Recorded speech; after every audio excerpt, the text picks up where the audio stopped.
हरे कृष्णा। कुछ महाभारत की जो मनु संहिता की जो मनु महाराज जी के निर्देश हैं उसका एक टिप्स आप लोगों को बताना बहुत अच्छा ज़रूर है, ज़रूर पूरी वीडियो देखना है। ये जो टिप्स हैं एक चोर का जो चोरी को पकड़ने वाला व्यक्ति को 30% दोष लगता है।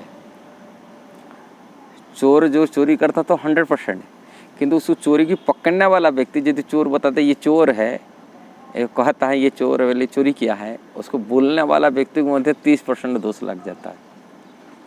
ये बात मैंने बता रहा हूँ, ये महाभारत में भीष्म पितामह बोल रहे हैं। मनु संहिता ये नियम है। संसार में जो कर्म होता है ये बहुत अजीब सा लगता है, और कर्म कोई करेगा कि दोष लग जाएगा, दूसरा को दोष लगता है। ये कई जगह पर ऐसे यहाँ होता है। इसलिए एक कर्म की दावापंजे को बहुत लोग नहीं समझ पाते। इसलिए भगवान भगवत गीता में बताते हैं किम कर्मेति कवे अप्यत्र मोहिता। क्या कर्म है क्या अकर्म है, बड़े बड़े विद्वान लोग को मध्य मोहित हो जाते हैं।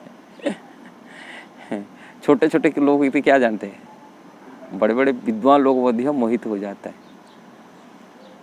इसलिए ऐसा कर्म करे जो कर्म उसको बंधन में न डाले, ऐसा कर्म करे उसको बंधन में न डाले। इसलिए भगवान गीता में बहुत शिक्षा हमको दी है। इसलिए भगवत गीता जरूर यथारूप पढ़ना चाहिए। इसमें प्रभुपाद बहुत अच्छा तरीके समझा है, इतना अच्छा तरीके समझाए दिए ये गीता को, जिससे आप समझ पाएंगे गीता की कर्म के बारे में। नहीं तो हम तो कर्म करते बोलते हैं हाँ कर्म करते हैं, बस ये है कि दोष हर जगह लग जाता है। कई व्यक्ति यदि गलती करता है, देखें हम गलती कर रहे हैं, ये कर रहा है, यदि दोष कर रहा है, गलती कर रहा है, यदि वो दोष को हम भी दिखते हैं, उसमें दोष उनकी दोष हमारे अंदर में आ जाता है। इसीलिए महत्पुरुष व्यक्ति कभी दूसरा का दोष नहीं देखते।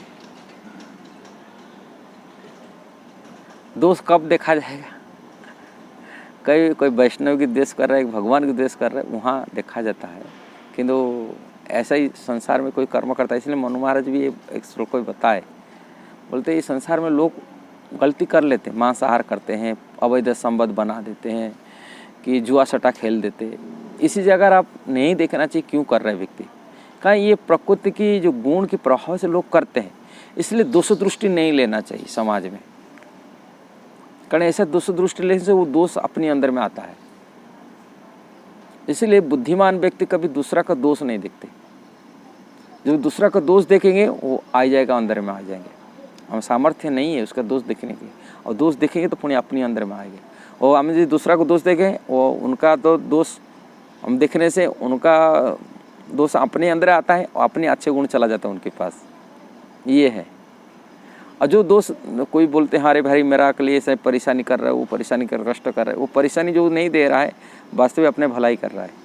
वो परेशानी देने का मनाते वो अपना कि हमको हमारा ये कर रहा है, अपनी बुराई कर रहा है। हमारी बुराई करने वाला व्यक्ति हमारा बुराई वो ले रहा है। जो बुराई करता है, जिनकी बुराई करता है, वो बुराई करने वाला व्यक्तियों करने वाला व्यक्ति जिसका बुराई करता है उनका बुराई ले जाता है, बुराई लेता है। ये ही कर्म बंधन है, ये कर्म के चक्कर ऐसा ही है।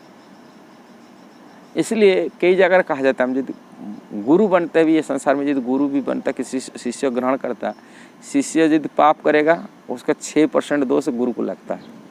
खाली गुरु को नहीं, माता पिता को लगता है, राजा को भी लगता है, 6% दोष लगता है। इसलिए ऋषभदेव भगवान बता है वो पिता नहीं, गुरु नहीं, यदि मृत्यु से नहीं बचा पा रहे अपनी अनुयायी के, अपने अनुसरण अनुगत को, वो जाने नहीं।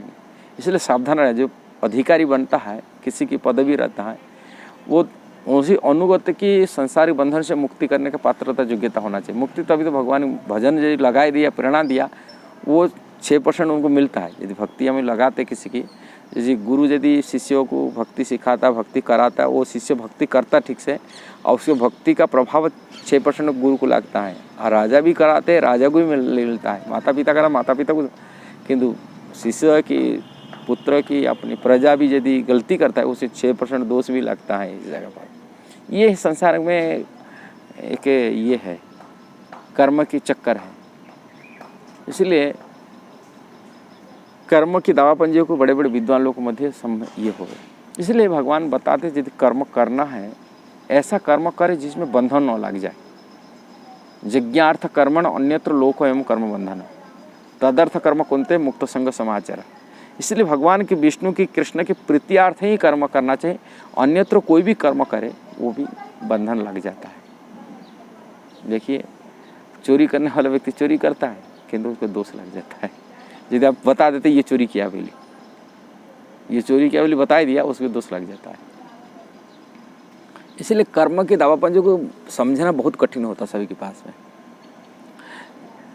यदि आपको वीडियो अच्छा लगा जरूर शेयर करना, सब्सक्राइब करना, लाइक कमेंट भी देना।